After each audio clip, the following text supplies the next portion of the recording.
As protests continue against the Trump administration's immigration crackdown in California and other places, Michigan experts and officials are now speaking their minds. Protests started in Los Angeles on Friday, and since then, President Trump has ordered thousands of National Guard members and Marine troops to deploy in the area. 6 News spoke with a local Homeland Security and National Guard expert about his thoughts on the situation, and Karina Prieto is here for you now with what she found out. Good evening, Karina. Good evening, Siobhan and Jorma. I spoke with retired Brigadier General and Cooley Law Professor Michael McDaniel, who tells me he's surprised at how small the protests are compared to the heavy military response that we're seeing.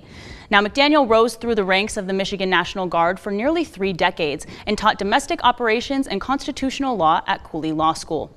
He explains the president does have the ability to use military force domestically through the Insurrection Act. However, McDaniel says President Trump has not invoked the act, and neither the California governor nor the state legislature have requested the deployment of troops, which he says is required before the federal government intervenes. McDaniel says the ability to engage and deter criminal activity is first and foremost with the states, and the federal government should stay out of it. So he is, in essence, using military forces for the sole purpose of protecting a federal building. Military has to be apolitical, neutral. They cannot be engaged in that. It suggests that the current president sees the military as an instrument that he can use to quash political speech. McDaniel also says he believes President Trump is acting unconstitutionally in this situation. He also told me although the current issues are in California, the implications are far-reaching and can affect anyone. Protests are covered under the First Amendment.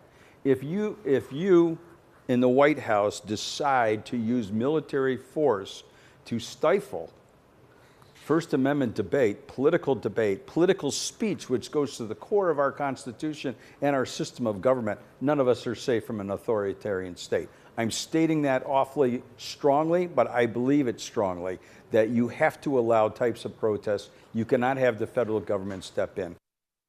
Now, Representative Josh Shriver was scheduled to hold a press conference today urging local governments to cooperate with the U.S. Immigration and Customs Enforcement and put a stop to, quote, lawless violence. We plan to attend that conference, but it was rescheduled to tomorrow. We'll be sure to keep you updated on air and online as we learn more.